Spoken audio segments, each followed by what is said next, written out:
The Institute on Disability and Public Policy. An introduction.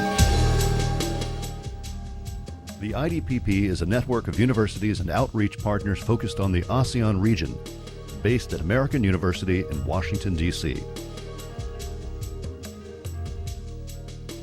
The IDPP's inaugural annual meeting and two-week residency in Bangkok, Thailand, July 18th through July 29th, 2011. We are so excited to be here with you today and to have our partners representing the network that is growing within the Institute on Disability and Public Policy. The IDPP is the result of almost 2 years of work. It started with vision that we sometimes refer to as the dream of the IDPP.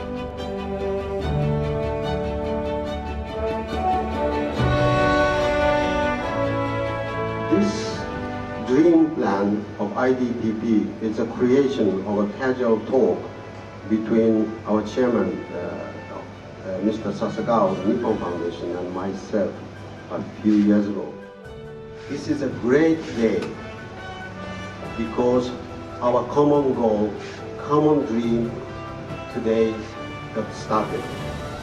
Our dream came true.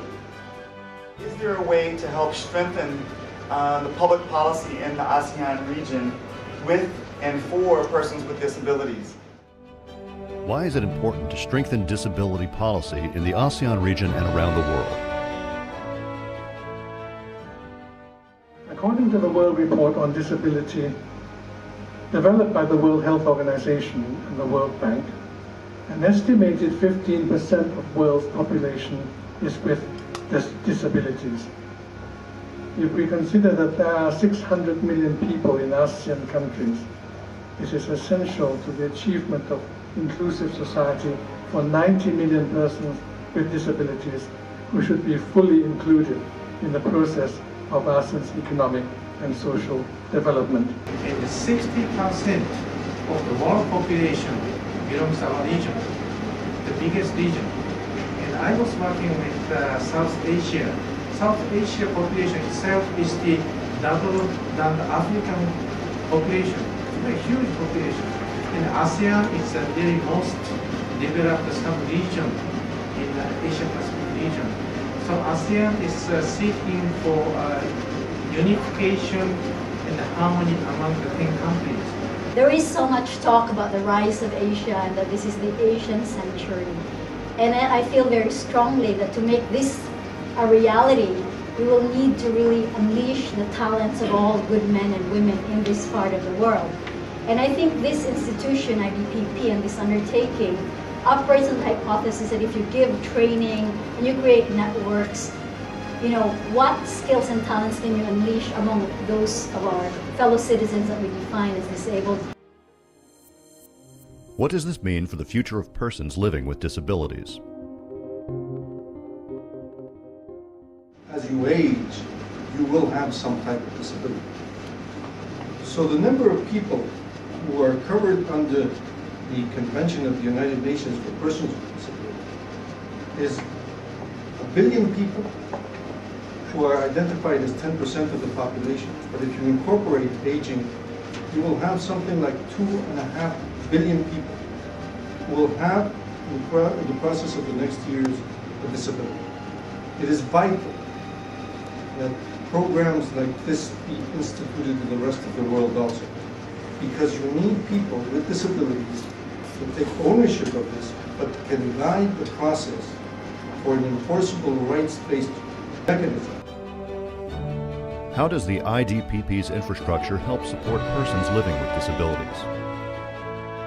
Is there a way to use creative information and communication technologies that would help to create an environment where we could build this cadre of leadership of persons with disabilities as well as persons without disabilities in the region who can focus on disability and public policy issues? I'm here with you physically, but we've got two people who are captioning who are in California actually, starting to show you how the distributed collaboration really works. These tools really do provide an infrastructure to be able to work together over distance. Geographically distributed collaborative learning. How do we use information technology to create an environment where students can work together as if they're in the same physical place, but they could be located anywhere in the region and anywhere in the world. And just like students can be located anywhere in the region or the world, so can the faculty. So we talk about that as a cyber learning environment. And what's revolutionary, I think, is taking that cyber learning model and applying it to a specific graduate school focused on specific issues. In this case, the complex intersection of disability and public policy issues. What are the IDPP's key objectives? The IDPP is an accelerated one-year master's program. It's a 39 credit hour program that includes a core curriculum as well as specializations for the students. There are 4 key objectives of the IDPP. The first, and it's really the centerpiece of the IDPP, is a master's program. We thought one of the ways that would stimulate the creation of this cadre of leaders would be through advanced educational opportunities at the intersection of disability and public policy issues. We have a Master's of International Affairs in Comparative and International Disability Policy, and we're pleased today to be welcoming our first cohort of students from the ASEAN region into this new Masters of Comparative and International Disability Policy. And in fact, the cohort of students are next door getting their initial orientation to the IDPP. In addition to the master's program, which is being offered by American University and the School of International Service, we have 3 other objectives for the IDPP. The second objective is a continuing education program, which includes eventually a certificate program. We also have an outreach program. You'll see that in addition to our university partners, we also have outreach partners. The 2 that were part of our initial launch of the IDPP are partners here at APCD, the Asia Pacific Development Center on Disability, as well as International Consortium for Education of People with Visual Impairment. The 4th component is collaborative research and the collaborative research agenda. So those are the 4 key objectives of the IDPP. July 18th marks the beginning of the IDPP's first annual meeting, which will include an opening ceremony. This is the first time that all IDPP partner institutions, advisory board members, and students have gathered in one place. Even though the IDPP talks a lot about cyber infrastructure and a cyber learning environment, it recognizes that face-to-face interaction is critical. This annual meeting is a chance to get together for the first time ever with representatives of all IDPP partners. The day will end with a reception and a dinner, which gives an opportunity to socialize as well. The annual meeting kicks off the IDPP's 2-week residency for students. Starting today, for the next 2 weeks, students will be engaged in a range of activities. Faculty members give what are called faculty chats. They will introduce a series of ideas that will be followed up on later in the actual classes that students will be taking. IDPP outreach partners are also present and will be introducing themselves and working with the students. The IDPP will also take students on practice field trips.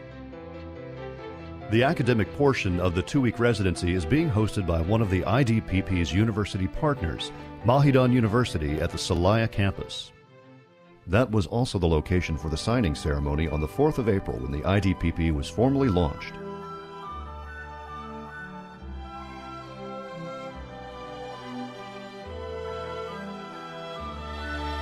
What is the future of the IDPP?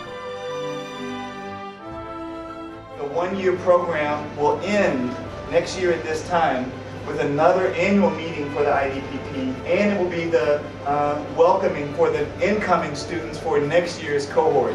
So next year at this time will be a very exciting period when all of these different pieces are coming together.